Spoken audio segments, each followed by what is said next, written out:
Très bien. Que Dieu soit béni. Amen. Vous allez bien?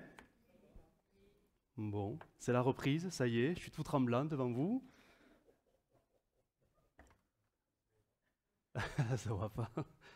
Mais c'est la reprise quand même, hein. Voilà, allez, ce soir on va continuer sur... Allez, c'est parce que vous y tenez, parce que sinon... Salomon. Allez, Salomon, qu'est-ce qu'on a vu juste avant l'été? On a vu l'inauguration du temple, après ces années de travaux, et la nuée qui descend, et les sacrificateurs qui sont contraints de quitter les lieux parce qu'ils ne peuvent rester dans la présence de Dieu. On a vu tout cela, je vous renvoie sur le site de l'église, vous trouverez tout à votre disposition. Ce soir, on va continuer avec 1 Roi chapitre 8, verset 62, en version Summer. Le texte va s'afficher.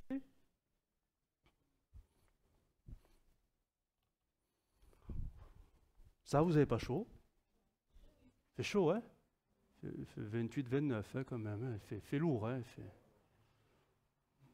Bon, je me suis allumé le ventilo, si jamais. Si on peut allumer la clim un peu plus forte? Non, non, non. Non. Voilà. Mais si vous avez chaud, vous pouvez venir sur le devant, c'est mieux. Bon, voilà, c'est une possibilité. Si vous avez froid, vous restez au fond. Voilà. Dit-elle, celle qui a froid, qui est devant. Allez, 1 Roi chapitre 8, verset 62, je vais lire dans la version Summer. Nous sommes vraiment à la fin de cette inauguration. Après, vous savez, cette prière qui était quand même assez conséquente de Salomon, qui a duré plusieurs versets, et un très gros chapitre. Le roi et tout Israël offrirent des sacrifices devant l'Éternel. Salomon offrit à l'Éternel un sacrifice de communion pour lequel il immola 22 000 bœufs. Ça fait beaucoup, hein?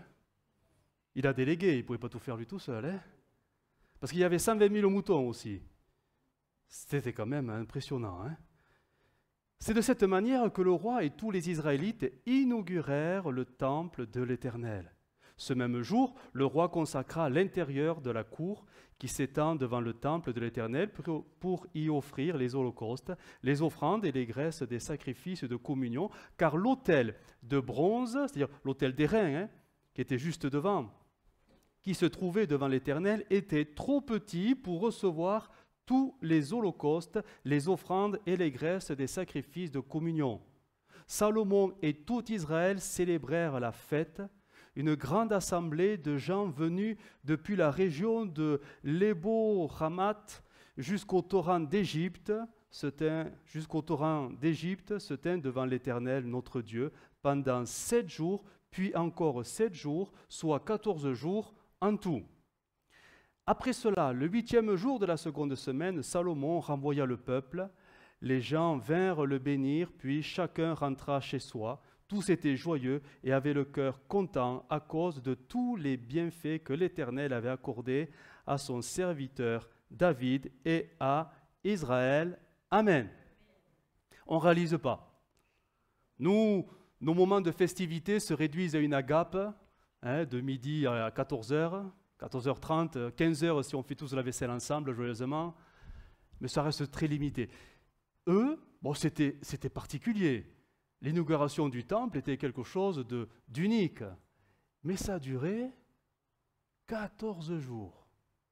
Wow.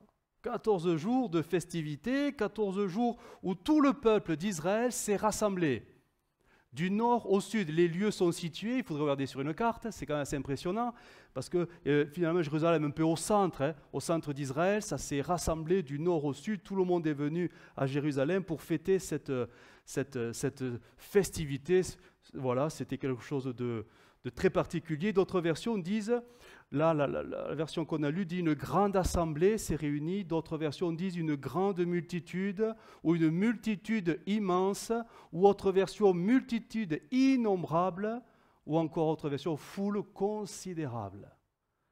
110, ça faisait du monde. Et c'était en famille.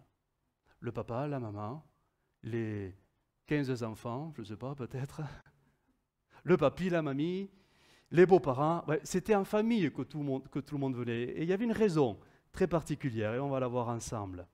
Mais il y a même le décompte des sacrifices pour montrer l'ampleur des réjouissances. 22 000 bœufs et 120 000 moutons. Alors, si on fait un calcul sur 14 jours, ça fait grosso modo 10 000 sacrifices par jour. 10 000. Imaginez un instant le boulot des pauvres sacrificateurs qui devaient tenir le rythme. Il est même dit que l'autel d'airain était trop petit. Il a fallu, alors ils ont fait ça certainement rapidement, mais construire au moins 2 autres autels à côté, parce que on sait qu'il y avait des holocaustes tout entiers. Bon, tout ça, ça brûlait, c'était évident, c'était l'autel d'airain, mais d'autres sacrifices qui sont qualifiés de sacrifices d'action de grâce, là, il y avait toute une opération de la part des sacrificateurs. Il ne fallait pas tout brûler comme les holocaustes. L'holocauste, on prend le bestiau, on prend l'animal et on le met dans le feu. Mais quand c'était les sacrifices d'action de grâce, il fallait simplement retirer la graisse des animaux pour la brûler. Donc imaginez le travail que ça demandait sur une bête. Et combien il en fallait pour la tenir, la bête, pour faire l'opération. Et après, il y avait sur un autre autel, il y avait ce qu'on appellerait les offrandes et les libations, c'était les gâteaux. Donc d'un côté, il y a la graisse qui brûle, d'un autre, il y a les gâteaux qui brûlent, de l'autre côté, il y a tout l'animal qui brûle. Ça faisait et tous les jours, pendant 14 jours, 10 000 sacrifices. On imagine l'odeur mitigée entre le sang, entre la viande. Et avec tout ça, il y avait, dans la cour, il y avait de grandes tables. On imagine, parce que c'est comme ça que ça devait se passer, des grandes tables où la viande rôtie était récupérée et était rendue aux familles qui amenaient les animaux, et ils devaient, devant Dieu, la manger en famille, là, devant le temple. Donc on imagine que c'était une grande salle de banquet, organisée, et tout le monde se réjouissait autour de cela. Les cuisiniers, c'était les sacrificateurs, et les familles, elles mangeaient tout simplement les offrandes qu'elles avaient amenées à l'Éternel. Et ça a duré, cette cadence, elle a duré 14 jours. Alors pourquoi 14 jours? Salomon, il a bien fait les choses. Il était quand même intelligent. Hein? Il a bien calculé l'affaire. Il a fait coïncider le calendrier de l'inauguration du temple, qui, elle, s'est limitée finalement à 7 jours, l'inauguration. Il l'a juste collé juste avant une grande fête solennelle qui est une convocation à tous les Israélites. Ils se devaient tous de venir à Jérusalem pendant 7 jours. Donc en fait, il a fait d'une pierre deux coups. On va inaugurer le temple, venez, mais comme vous n'avez pas trop le choix, il faut venir, et bien on va tout faire ensemble. Comme ça, vous êtes là, on y reste. Et on célèbre tous le Seigneur ensemble. C'était quoi cette fête? Eh bien, cette fête, c'était la fête des tabernacles, la fête des huttes ou des cabanes. C'est une fête très joyeuse en Israël, où pendant une semaine, toute la famille fait du camping. Il faut sortir des maisons, bien sûr, et il faut aller tous à Jérusalem pendant une semaine. Et pendant une semaine, on habite où? Pas l'hôtel, certainement pas. On se fait des cabanes avec des branchages, et tout ça en commémoration de ce grand séjour de 40 ans dans le désert, où ils n'avaient pas de toit sur la tête, finalement, pendant 40 ans, et c'était pour célébrer la fidélité de Dieu. Donc, l'inauguration du temple, 7 jours, plus la fête des cabanes, 7 jours, et ça fait les 14 jours de célébration que Salomon a calculé. On le trouve où ça? Dans 2 Chroniques 7-8, c'est le texte parallèle du même récit qui donne quelques précisions, et là elles sont grandes les précisions. Voici ce qu'il est dit, c'est dans la Français courant. À cette même occasion, c'est-à-dire l'inauguration, Salomon célébrait pendant 7 jours la fête des huttes, ou des cabanes, ou des tabernacles, des tentes, en compagnie des Israélites assemblés en très grand nombre. Ils étaient venus de tout le pays. Mais oui, c'était une convocation, il fallait venir. Depuis le Lébo-Ramat au nord jusqu'au torrent d'Égypte au sud. Une assemblée solennelle eut lieu au 8e jour de la fête. Ainsi on célébra la consécration de l'autel, c'est-à-dire du temple, pendant 7 jours, puis la fête elle-même dura 7 autres jours. Après quoi, le 23e jour du 7e mois, le roi renvoya les Israélites chez eux et ils s'en allèrent tout joyeux, le cœur content, etc., etc. Donc c'était quand même très particulier, mais c'est quelque chose qui a marqué la vie d'Israël à ce moment-là. Pas tant la fête des huttes, parce que chaque année elle était faite, mais l'inauguration du temple, ça c'était nouveau pour tout Israël, et Salomon s'est servi de ce pèlerinage. C'était des convocations, il devait y aller. Quiconque n'y allait pas était rejeté du peuple d'Israël. Selon la loi de Moïse, il n'y avait pas le choix, il fallait y aller en famille, en famille. Et c'était donc 14 jours, un grand rassemblement, célébration autour des repas sacrés. Du reste, 14 jours où tout simplement tout le peuple s'est réjoui et après est parti content de la fidélité de Dieu envers David et le fils de David, Salomon, et donc Israël. Tout ceci nous parle de quoi? Ça nous parle de ce que nous allons vivre aussi. Un jour viendra où un temps marqué va s'imposer à nous. C'est comme ça, on ne choisira pas. Mais il se présentera ce temps où le peuple de Dieu va être rassemblé. Oh, je ne parle pas du culte de dimanche prochain, quoique c'est le rassemblement du peuple de Dieu. Mais je parle d'un autre rassemblement qui sera beaucoup plus grand, beaucoup plus glorieux. Tous les chrétiens, où qu'ils soient, du nord au sud, à l'est, à l'ouest, sur tous les continents, seront en un instant tous rassemblés. Oh, pas devant le roi, un roi, aussi glorieux soit-il, Salomon, mais devant le roi des rois. Et là, nous parlons de Jésus. Ça sera une convocation qui fera que l'Église, où qu'elle soit sur la terre, sera en un instant rassemblée et il y aura une foule considérable devant le roi des rois, le Seigneur des seigneurs. Ça, c'est 1 Thessaloniciens 4,16 qui nous le dit. On va le lire. Ça, c'est un texte, il faut le connaître par cœur, ce texte. Car le Seigneur lui-même a un signal donné à la voix d'un archange et au son de la trompette de Dieu, descendra du ciel et les morts en Christ ressusciteront, premièrement. Ensuite, nous les vivants qui seront restés, nous serons tous ensemble enlevés avec eux sur des nuées à la rencontre du Seigneur dans les airs. Et ainsi, nous serons toujours avec le Seigneur. On ne parle pas de 14 jours à côté de Salomon. Là, on parle de l'éternité à côté du roi des rois. Donc, c'est quand même beaucoup plus glorieux. Apocalypse 19, verset 5, nous raconte un peu ce qui va se passer. Apocalypse 19, verset 5, on les connaît ces textes, mais ça fait du bien de se les rappeler. Apocalypse 19, alors, si c'est pour vous aider, c'est le dernier livre de la Bible. N'allez pas trop à la fin, parce que vous êtes après dans les cartes géographiques et les lexiques. C'est juste avant. Apocalypse 19. Et une voix sortit du trône disant, « Louez notre Dieu, vous tous ses serviteurs, vous qui le craignez, petits et grands. » Et j'attendis comme la voix d'une foule nombreuse, comme un bruit de grosses eaux, et comme un bruit de fort coup de tonnerre, disant, « Alléluia ! Car le Seigneur notre Dieu Tout-Puissant est entré dans son règne. Réjouissons-nous, soyons dans l'allégresse et donnons-lui gloire, car les noces de l'agneau sont venues, son épouse s'est préparée, et il lui a été donné de se revêtir d'un fin lin éclatant, pur, car le fin lin, ce sont les œuvres justes des saints. L'ange me dit, écris, heureux ceux qui sont appelés au festin des noces de l'agneau. Puis il me dit, ces paroles sont les véritables paroles de Dieu. Amen.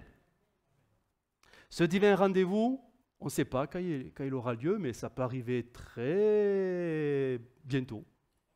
Très bientôt. Mais ce divin rendez-vous, vous le savez, concerne pas tout le monde. Concerne l'Église vivante, rachetée et justifiée par le sang de l'agneau. Voyez, je ne dis pas, ou plutôt je dis, ça ne concerne pas tous les chrétiens, mais seuls les chrétiens qui peuvent dire qu'ils sont vivants de l'Esprit, rachetés par le sang de Jésus et justifiés devant le Père. Parce que si vous demandez à quiconque dans la rue s'il se dit chrétien, beaucoup vont vous dire « bah oui, oui, je suis chrétien. J'ai été baptisé quand j'avais 3 mois, je suis chrétien. » Alors que la Bible donne des conditions, quand même. C'est l'Église vivante, l'Église rachetée, justifiée par le sang de l'agneau, qui, elle, se verra convoquée auprès du Seigneur, du Roi des Rois, dans le ciel. Et là, on peut dire que l'Église va enfin rentrer dans sa victoire totale. Enfin, sa victoire totale. Le Seigneur, lui aussi, à ce moment-là, rentrera dans sa victoire totale sur le péché qui régnait sur le monde. Il est dit dans le verset 6, si on relisait, « Car le Seigneur, notre Dieu Tout-Puissant, est rentré dans son règne. » C'est étonnant parce que Jésus il règne depuis quand? Depuis 2000 ans. Oui, mais pourtant ça a été dit, depuis qu'il est monté à l'ascension, juste avant l'ascension, il le dira, « J'ai reçu tout pouvoir dans le ciel et sur la terre. » On pourrait penser qu'il règne déjà. Pas tout à fait, il règne sur l'Église. Il bâtit l'Église. Mais on voit bien que le monde est livré au péché. Et que le monde est livré à celui qui a la puissance sur ce monde, le Dieu de ce siècle. Mais quand l'Église partira, il va se passer un changement, un basculement. Le Roi des Rois va entrer maintenant, à ce moment-là, dans son règne tout-puissant sur toute la création. Pour faire simple, mais là il faut connaître un peu les Écritures, il a la victoire totale sur Babylone. Plus rien ne l'arrête, c'est le royaume de Dieu qui va venir sur la terre. Le millénium. Il est le grand vainqueur. Ce grand rassemblement, c'est là-dessus que je voudrais un peu partager avec vous parce que les choses sont intéressantes. Ce grand rassemblement céleste, spirituel qu'il y aura dans le ciel, finalement, on en trouve une image un peu dans les us et coutumes, les mœurs même de la vie traditionnelle juive, hébraïque de l'époque. Et notamment lors de ces fêtes, ces fêtes nuptiales, le mariage en Israël. Et là, on voit qu'il y a comme une sorte de copier-coller entre ce qui se faisait en Israël du temps de Jésus et ce qui est en train de se faire aujourd'hui sur un plan spirituel. Alors ça se passait comment autrefois, dans la culture hébraïque? Comment on célébrait un mariage? Oula, c'était tout un... J'allais dire un truc, je ne vais pas dire ça. Voilà. Donc aujourd'hui, ça va. Aujourd'hui, ça va. Parfois, ça prend des proportions.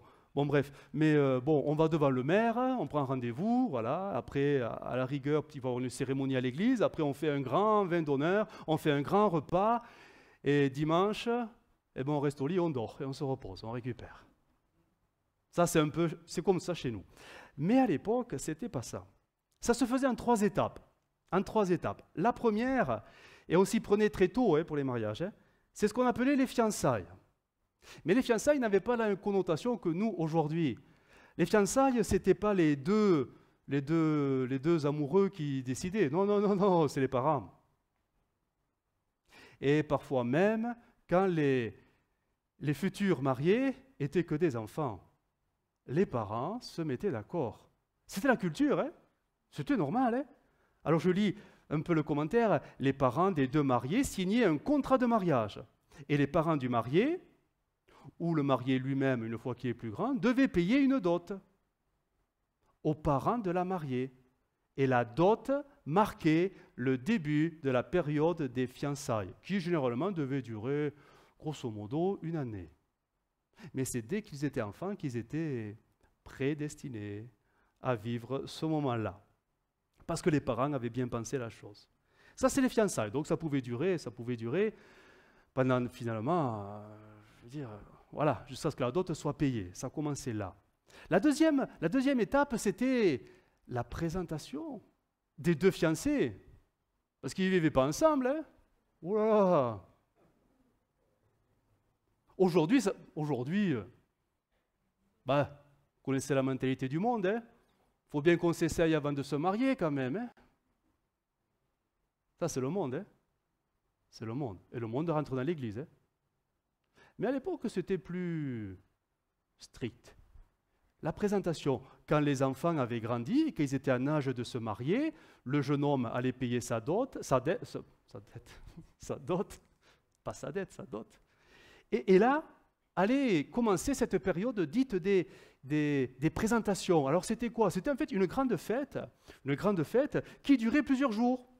Voilà, c'était autour de repas, les amis étaient là, tout cela. Et pendant cette fête-là, où tout le monde se célébrait, les fiancés étaient là, se présentaient, c'était toute une cérémonie, tout un cortège, voilà, quelque chose d'assez particulier. Je lis le petit commentaire. Le fiancé, accompagné de ses amis, se rendait chez sa fiancée de nuit, cortège éclairé au flambeau. Ça nous rappelle une parabole, hein, la parabole des demoiselles d'honneur qui n'avaient plus les lampes pour assister au cortège. La fiancée se tenait prête avec ses demoiselles d'honneur. Et au travers de ce cortège, voilà, c'était la présentation. Le fiancé allait chercher sa fiancée pour aller se réjouir autour d'un repas avec les amis, etc. Et c'était des festivités qui duraient sur plusieurs jours également. Et après, il y avait, après cette festivité, il y avait ce qu'on appelait tout simplement le grand banquet, la cérémonie. La cérémonie. Une fois que les présentations étaient faites et que tout le monde s'est bien amusé, il y avait l'acte officiel de mariage et là, tout le monde était invité. C'était un grand banquet et officiellement, le mariage était prononcé. C'était la cérémonie, l'échange des vœux, etc. Et tout cela se terminait par un banquet final. Ce qui est intéressant dans ces coutumes, auxquelles Jésus a pris quand même quelques paraboles pour enseigner des vérités spirituelles, nous y retrouvons, et ça c'est étonnant, le plan du salut. Dans cette cérémonie hébraïque juive nuptiale, on y retrouve exactement le plan du salut tel qu'il est en train de se dérouler si on spiritualise bien sûr les événements. Et là, on s'aperçoit qu'on est en train de vivre exactement la même chose. Je récapitule. La première étape, c'est les fiançailles. Sur la terre, on le sait, la Bible en parle, l'Église a été fiancée au fiancé, à Christ. Et ceci, c'est qui l'a décidé? C'est le Père éternel. Chaque croyant, quand il met sa foi dans l'œuvre de Jésus, en Christ comme son sauveur, il contracte une alliance avec son sauveur. Et la dot payée, finalement, par le parent du fiancé, finalement, c'est le sang de Jésus qui fait que nous pouvons prétendre à être la fiancée en vue de devenir l'épouse.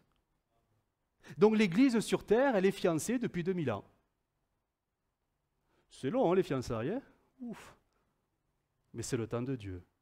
Deuxième étape, viendra la présentation. Un temps viendra où les fiançailles vont cesser et la fiancée sera présentée officiellement au fiancé. C'est les retrouvailles, c'est la rencontre. Ça nous parle de quoi? Au signal de la trompette. La fiancée va se retrouver dans ses beaux vêtements devant son fiancé. Le roi des rois. C'est l'enlèvement de l'Église. Et là, les deux vont se retrouver où? Dans la maison. Oh, pas dans l'Église, hein? Ouf, dans la maison du Père. Dans la maison du Père. Le fiancé, la fiancée, qui seront enfin présentés, on comprend présentés, mis côte à côte, vont être là maintenant sur le point de faire cet acte qui va les unir pour l'éternité, une cérémonie. Alors bon, on ne sait pas comment ça va se passer, mais quelque chose qui officiellement fera de la fiancée l'épouse du roi des rois. Et comme la coutume le voulait, tout ceci se terminera par un grand banquet. C'est quoi?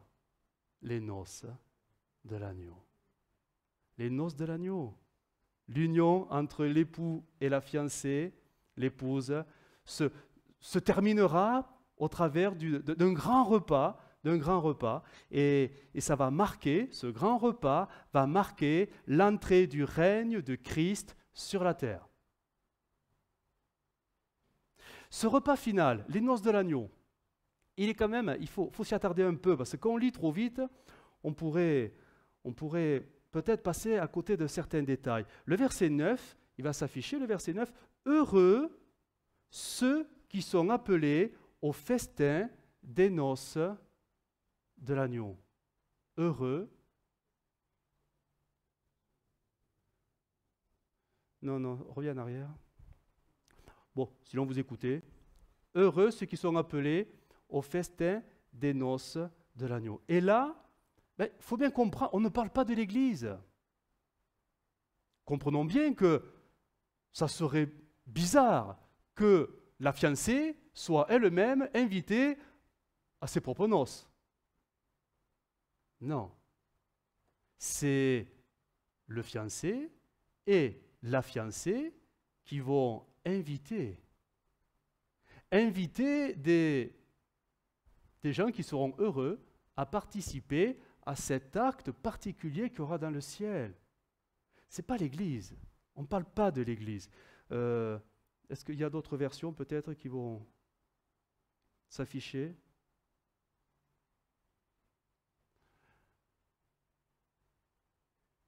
En effet, c'est maintenant le mariage de l'agneau, celle qu'il a choisie pour lui. C'est fait belle. En fait, ce n'est pas le texte que je cherchais. Je reviens sur ceux qui sont invités. Ceux qui sont invités.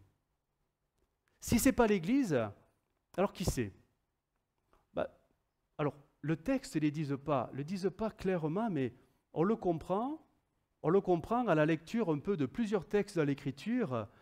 Ça sera tout simplement tous les croyants de l'Ancien Testament et de l'après l'Église, qui ont cru en Jésus, mais ils ne font pas partie de l'Église parce qu'ils n'ont pas été là du temps de la période de la grâce.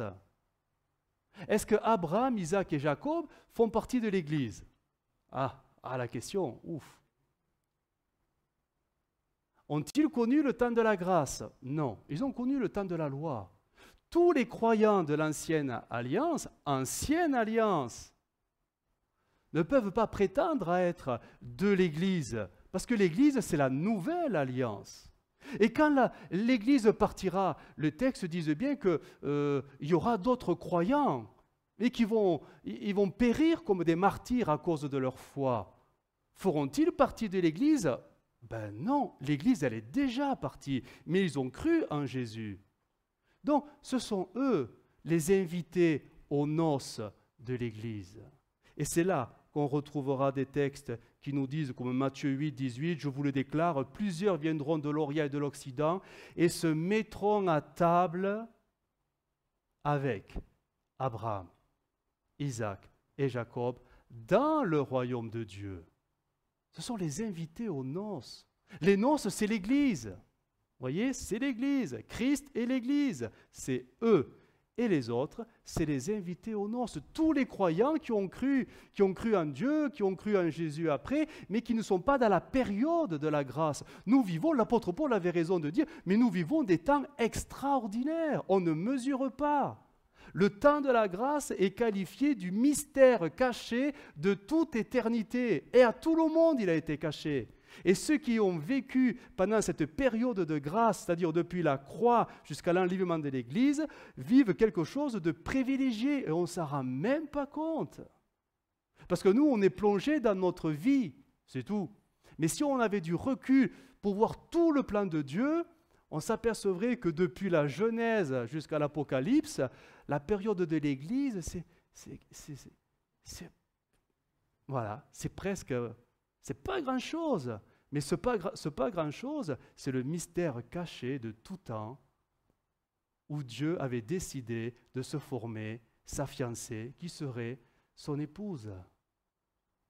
Ça ne veut pas dire que Dieu n'aime pas les autres, pareil, non, c'est qu'ils ont une grâce particulière, tout simplement. Et c'est Dieu qui fait grâce à qui il veut. Sommes-nous meilleurs qu'Abraham, Isaac et Jacob?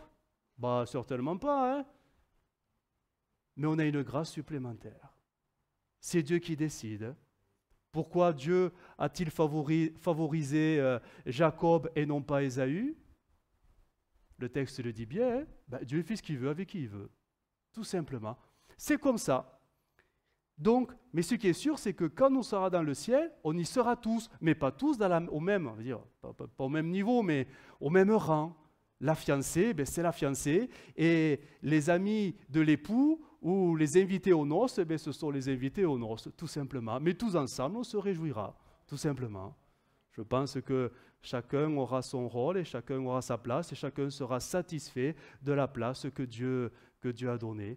Après l'enlèvement, il est dit, en parlant de ces croyants qui ont cru mais qui vont mourir, c'est d'Apocalypse 20, il est dit, alors je ne lis pas tout le texte, et je vis les âmes de ceux qui avaient été décapités à cause du témoignage de Jésus et à cause de la parole de Dieu, et de ceux qui n'avaient pas adoré la bête ni son image et qui n'avaient pas reçu la marque sur leur front et sur leurs mains.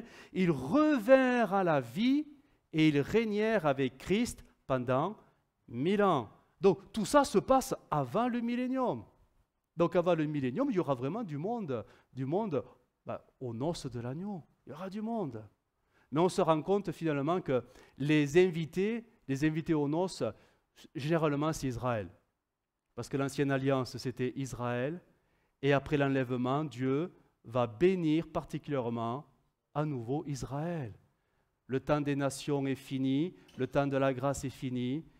Les choses ont été décidées ainsi et c'est Dieu souverain qui l'a déterminé comme cela.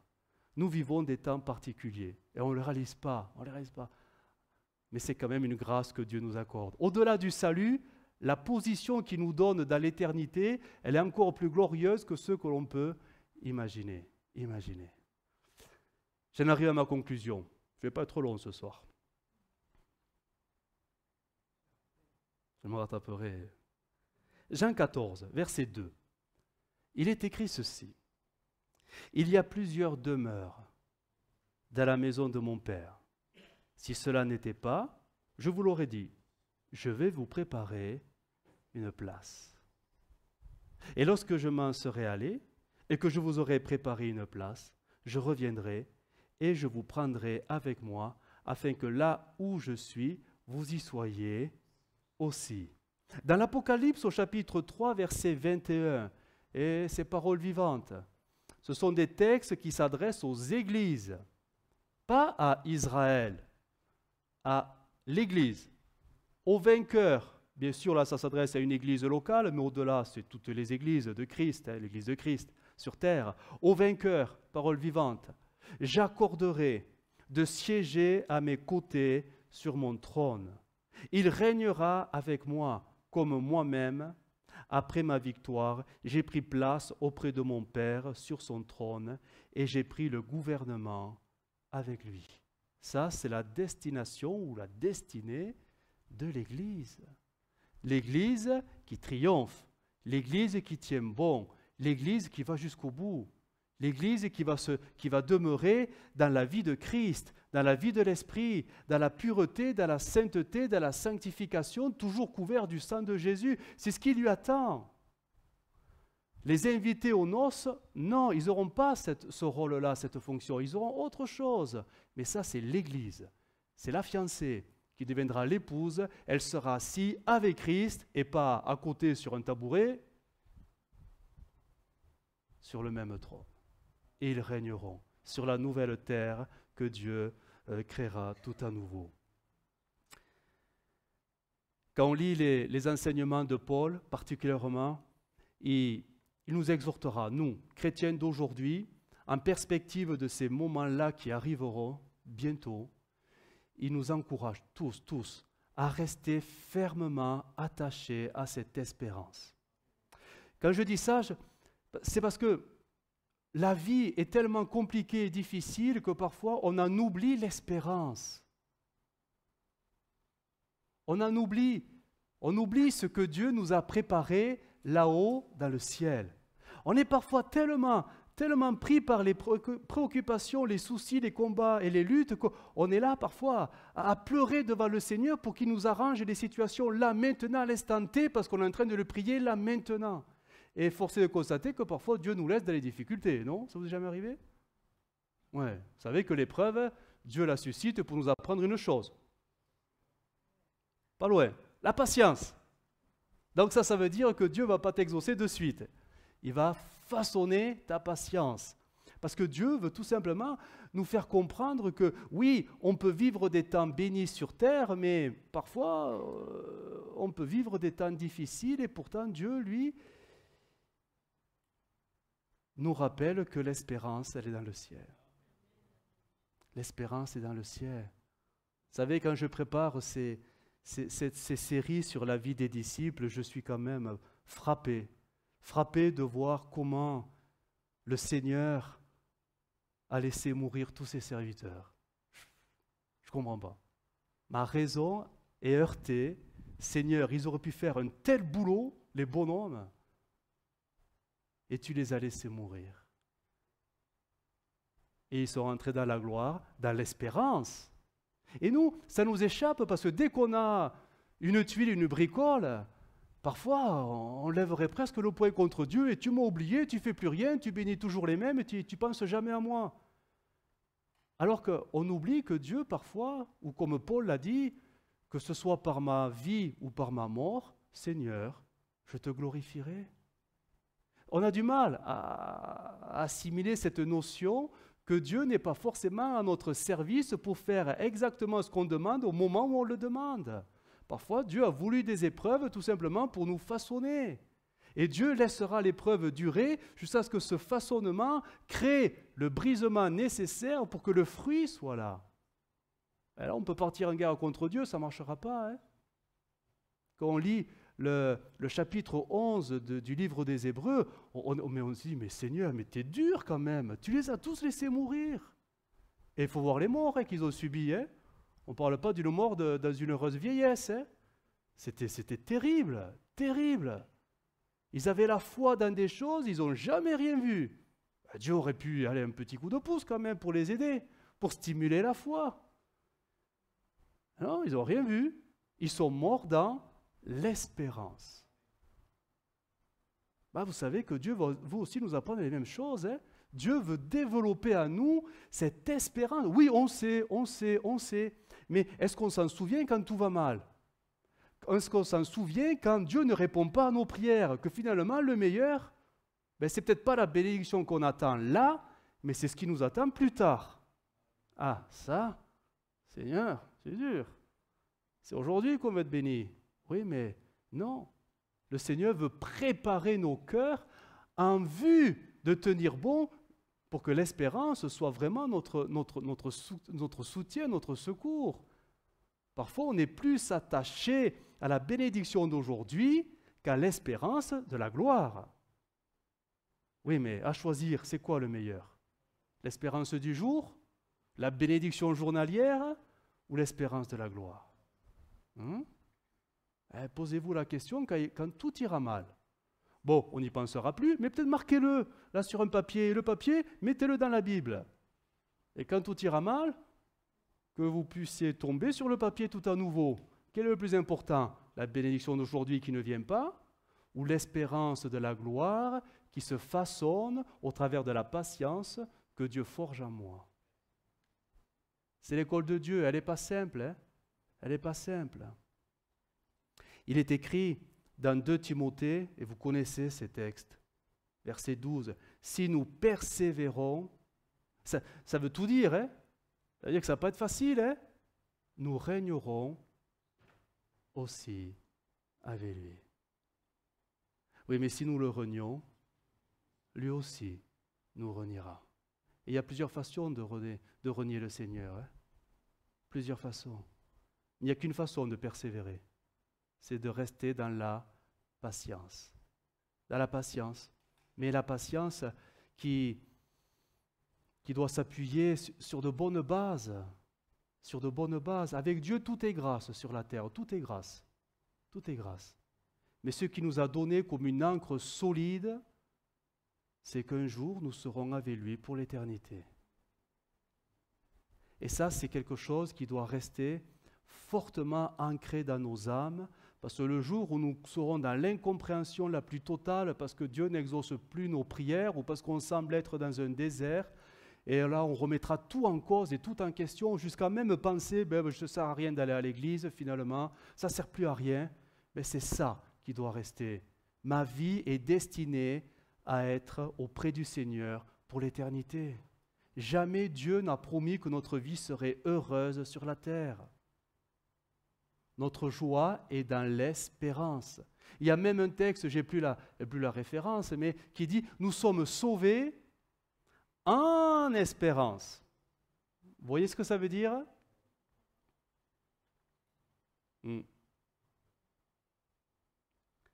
Cette espérance que Dieu veut mettre dans notre cœur, et elle se façonne, c'est le Saint-Esprit au travers de tout ce que nous vivons, elle doit être plus forte que tout ce qui pourrait nous faire baisser les bras. Et Dieu sait qu'il y en a des choses. Les tempêtes, les épreuves, les coups durs, les difficultés, les contrariétés, toutes ces choses, vous savez, qui nous plombent, qui nous démoralisent, qui nous découragent. Eh bien, cette espérance doit nous maintenir les yeux levés. Parce que si on regarde à tout ce qui nous frappe, eh bien là, on s'écroule complètement. Et si en plus on voit que Dieu ne nous aide pas, alors on se dit à quoi ça sert. Non, notre espérance, elle est dans le ciel. C'est là-bas que nous serons consolés. C'est là-bas que nous serons dans la joie. C'est là-bas que nous serons dans la paix. Cette espérance, à nous, doit être plus forte que tout ce qui est à nous aussi. Pas simplement les événements autour de nous, mais qu'est-ce qu'il y a à nous et qui gâche tout? C'est les doutes. On a tous des doutes, tous. Des doutes, des incertitudes. Quand Dieu ne fait plus rien pour nous, on remet tout en cause. Bon, pas vous, vous êtes des gens stables, vous êtes forts, c'est bien, vous êtes très forts. Mais d'autres chrétiens peuvent tout remettre en cause parce que Dieu semble très lointain. Parce que Dieu, parfois, peut permettre des temps de désert un peu trop longs. Alors on se dit, mais qu'est-ce qui se passe? Qu'est-ce qui se passe? Qu'est-ce que j'ai fait? En fait, tu n'as rien fait. Dieu veut simplement façonner ton espérance qui ne doit pas s'appuyer sur ton quotidien, mais sur ton éternité dans le ciel. Et ça, faut passer par des moments où tout chamboule. Cette espérance, elle doit être aussi plus forte que nos désirs, nos ambitions, nos projets. On en a tous, que celui qui me dirait qu'il n'a rien, on ne croirait pas. On a tous, mais c'est normal d'avoir des projets de vie, des désirs, des attentes particulières sur la terre. C'est normal. Mais qu'est-ce qui est le plus fort? Qu'est-ce qui doit être le plus fort? La réalisation de ce que je désire sur la terre ou cette espérance qui m'attend là-haut dans le ciel? Et s'il fallait que je sacrifie quelques projets personnels pour rester dans l'espérance, afin de ne pas être disqualifié. Qu'est-ce qui est le plus important? Mes projets, mes envies, mes attentes, ma vie, quoi. Ou l'espérance que Dieu m'a préparée d'avance. Là, bien sûr, on dit tous, c'est l'espérance. On est tous d'accord, quand tout va bien, on dit tous ça. Mais quand on a des choses qui nous tiennent à cœur, parfois on peut être surpris d'en vouloir au Seigneur quand les premières résistances arrivent. On est curieux quand même. Bon, pas vous, mais les autres. Cette espérance doit être plus forte aussi par rapport à ce monde. Nous vivons dans le monde, mais nous ne sommes pas du monde, mais ce monde sait très bien comment nous séduire. L'esprit de ce monde, et on le connaît, il est clairement identifié, c'est le diable. Il est un séducteur. Il saura comment séduire les élus. Il saura comment faire pour les détourner de l'espérance glorieuse qui nous attend, pour nous attacher à des choses qu'on va croire mais indispensables sur la terre. Et même pour Dieu, on va croire que c'est hyper important. Hyper important. Regardez quand Abraham, quand le roi de Sodome est venu pour le remercier, le féliciter parce qu'il a libéré tous les gens de la ville. Qu'est-ce qu'il lui a dit, le roi de Sodome? Je te donne, rends-moi les gens de ma ville et je te donne toutes les richesses. On aurait dit quoi? Ça tombe bien, j'ai des factures à payer, donne.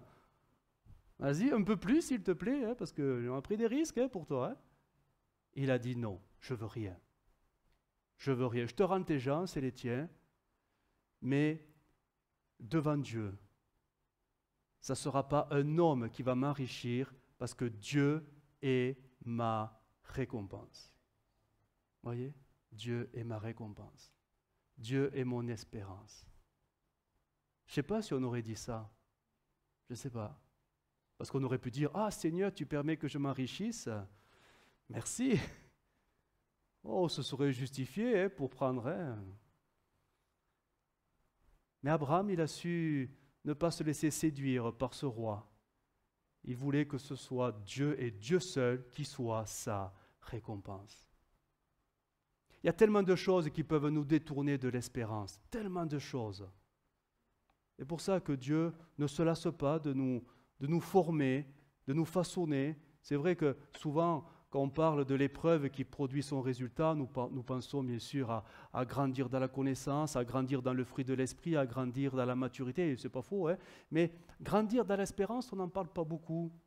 Parce que l'espérance, c'est quelque chose qui devrait être notre moteur finalement. Nous vivons parce que nous savons que le meilleur est devant nous. Non mais pas ici, mais là-haut. Et parfois nous vivons pour les choses ici-bas sur terre et nous prions le Seigneur pour que Dieu nous arrange un peu les choses au quotidien. Je dis que ce n'est pas mauvais. Hein. Bien sûr que Dieu est fidèle et Dieu sait ce qu'il doit faire chaque jour hein, pour pourvoir à tous nos besoins. Mais parfois, quand c'est ça qui est notre moteur, on passe à côté du véritable. Hein. C'est l'espérance de la gloire. Hein. L'espérance de la gloire. Parce que quand Dieu nous laissera dans des moments difficiles, il n'y a qu'une chose qui doit rester, c'est l'espérance de la gloire. C'est l'espérance de la gloire. Je suis conscient que ce que je dis là, ce sont des notions qui nous échappent un peu parce que nous ne sommes plus dans une période où on meurt pour notre foi. Dans certains pays, si. Et ça a un sens. Mais pour nous, occidentaux, dans une société ultra de consommation, de surconsommation, mourir pour notre foi, ça nous échappe complètement. Hein. Nous, on va à l'église quand on veut, on a un Dieu presque à la carte, voilà quoi, je veux dire. C'est nous, mais c'est nous, c'est pas notre faute, hein, c'est comme ça, on s'est laissé prendre par ces choses-là. Et l'ennemi a su profiter hein, de ces choses-là. Hein. Mais dans certains pays où ils sont malmenés à cause de leur foi, quand vous leur dites que par la foi, finalement, ils doivent s'attendre à l'espérance de la gloire dans le ciel, ils comprennent. Ils comprennent que s'ils vont à une réunion, peut-être ils vont y rester. Et ils iront quand même parce que le meilleur, c'est le ciel. C'est le ciel. On en est très loin de tout ça. Mais le Seigneur veut quand même nous former, nous façonner pour comprendre que nous ne vivons pas pour les bénédictions du temps présent, mais nous vivons pour l'espérance de la gloire. Et ceci, nous l'aurons que si nous tenons bon jusqu'au bout. Romains 12 nous dit, réjouissez-vous en espérance. Ben oui, parce que la bénédiction de demain, tu ne sais pas si tu l'auras, hein? Mais si jamais tu devais partir, ben tu es sûr où tu vas aller. Tu le sais où tu vas aller, auprès du Seigneur. Et c'est le meilleur. Soyez patients dans l'affliction et persévérez dans la prière. Et 1 Jean 3, verset 3, quiconque a cette espérance en Jésus, donc fait ce qu'il faut, et ceci chaque jour se purifie comme lui-même, Jésus, est pur. Cette espérance, elle n'est pas une simple contemplation. Bon, Seigneur, quand tu veux, tu ouvres le ciel, tu viens nous chercher. Non, c'est pas ça. Cette espérance, elle se prépare dans la sanctification, dans la pureté, dans la sainteté. Nous devons nous purifier parce que finalement, on ne sait pas quand on se retrouvera devant les portes du royaume de Dieu. On ne sait pas. Peut-être que pour quelqu'un, c'est ce soir. Hein? Vaut mieux que tu sois pur. Hein? Ben oui, sinon ton espérance, ça va être gâchée. Peut-être pour quelqu'un, c'est cette nuit, on ne sait pas. On ne sait pas. Mais ce qui est sûr, c'est que tous les jours, nous devons nous purifier dans le sang de Jésus. Il faut veiller à ce que notre vêtement soit toujours propre, blanc, lavé dans le sang de l'agneau. C'est ça, travailler aussi à cette espérance qui est dans notre cœur. Et nous devons le faire. Sinon, le Seigneur, il nous reniera. S'il voit une tâche à nous, réalisons, et je termine. S'il y a des tâches à nous, une tâche, le Seigneur ne pourra pas nous recevoir. On ne parle pas d'être parfait, c'est pas ça. Mais c'est d'être lavé dans le sang de Jésus. C'est-à-dire avoir demandé pardon pour tous ses péchés et arrêter de les commettre. On parle de ça. Et ça, c'est à la portée, j'espère, de tous les chrétiens. Vaudrait mieux de tous les pécheurs, car le Saint-Esprit les convainc. Mais parfois, il faut, comme ça a été dit dimanche dernier, il faut que le Seigneur nous ouvre les yeux parce qu'on croit que notre jardin, tout va bien.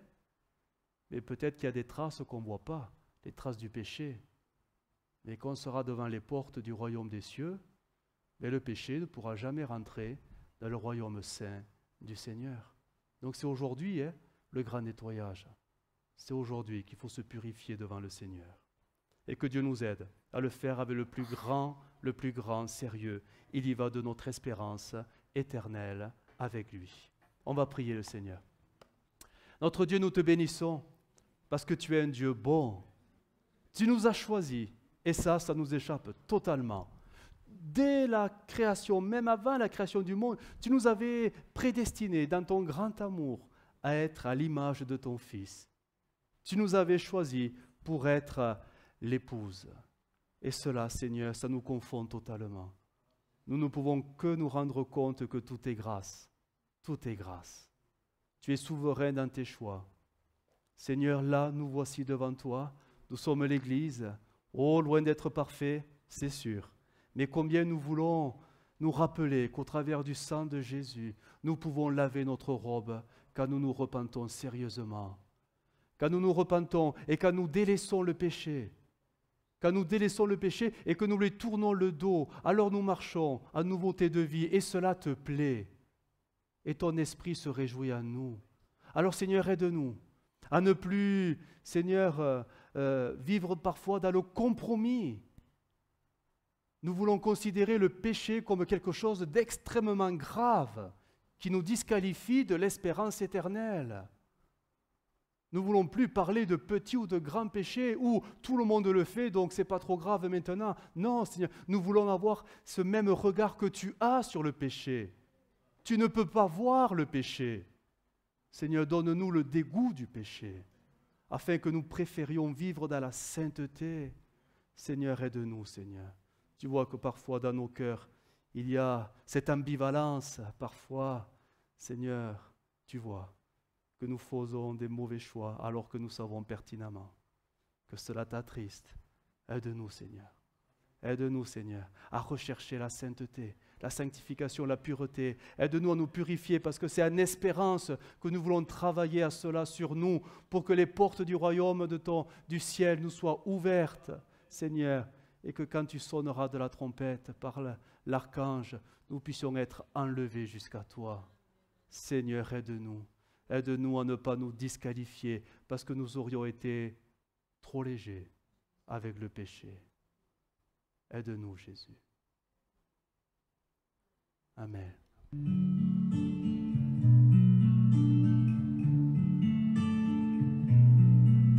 Well, I heard there was a secret chord David played and it pleased the Lord, but you don't really care for music, do ya? Well, it goes like this, the fourth, the fifth, minor fall and